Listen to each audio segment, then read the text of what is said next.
What's up, guys? Clapback Thursdays. Lots of rumors that Jaime Munguia is going to top rank.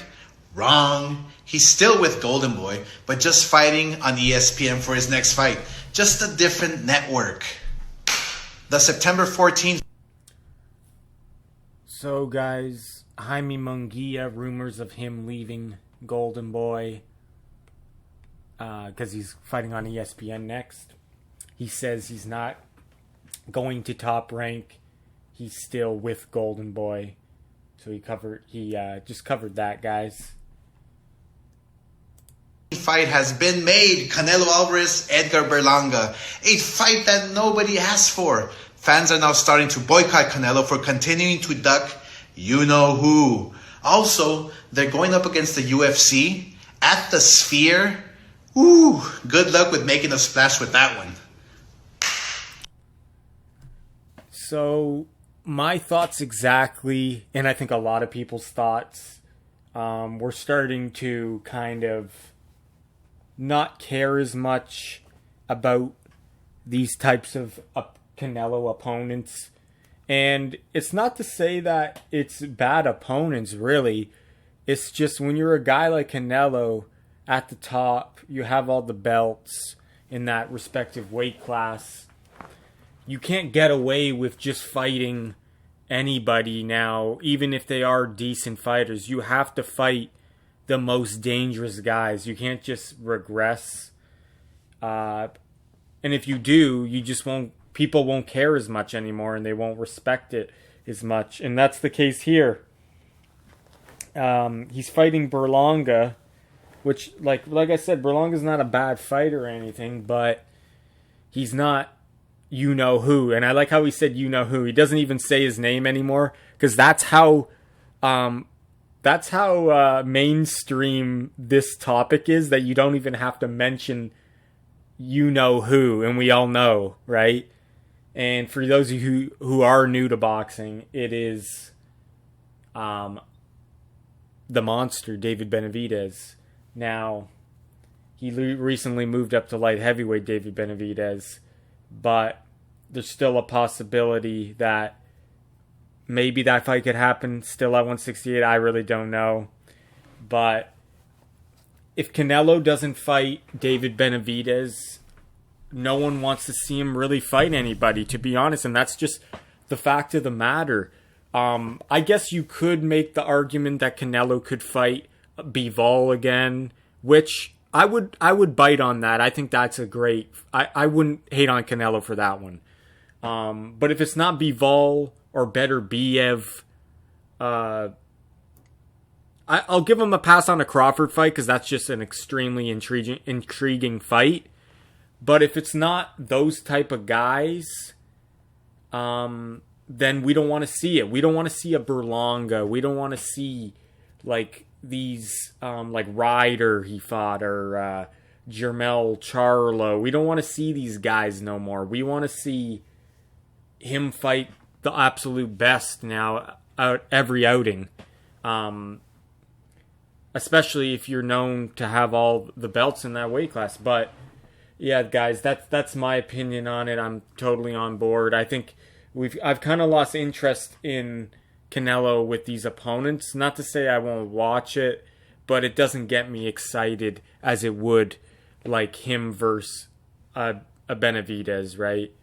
And that's the fight everyone wants to see. We'll take out the Crawford fight. We'll take out the Bivol rematch. We want to see him fight David Benavidez. That's the fight we want. But like I said, those other guys, those are the only passes I would really give Canelo. And I know some people will hate on and be like, oh, but Crawford's so small. Why are you giving him a pass on that? Because I think Crawford does have the skills to make it a very intriguing fight. We'll find out how he does against Madrimov. But for some reason, I'm favoring Crawford in that fight. I don't know why, but more will be told in August when Crawford fights for the 154-pound title. Because if he does impressive there, then yeah, you gotta start thinking, guys, about that Canelo fight. But on to the next Clapback Thursdays with Oscar. Jake Paul, he won his last fight over the weekend. Jake, I've told you before that if you want to legitimize yourself in the sport of boxing, you have to take a different path. I have the perfect opponent for you to gain the real respect of the boxing community. What you're doing right now is regressing skill-wise. It's not making you a better fighter. Just call me. What? So guys, Oscar talking about Jake. And I agree with Oscar here, I gotta say. I know a lot of people hate on Oscar, but he does speak a lot of truth sometimes, and from what I've seen. But from what for this Clapback Thursday, I agree with pretty much everything he's saying here. The Jake Paul, we all know Jake Paul. He said it in the past. He's still saying it currently. He's even given a timeline for it. Jake Paul says he's going to be cruiserweight champion in 2 years' time. And I just find that hard to believe, considering the way he's moving and the opponents he's really selecting. And like I said, I'm not hating on Jake at all. I think he's found a system that works. It generates so much money, and it's like a niche that he's found that's so smart and good for him, right? Because it's not only is he drawing in the fans, the entertainment value, but he doesn't have to fight really dangerous top tier guys to make that money.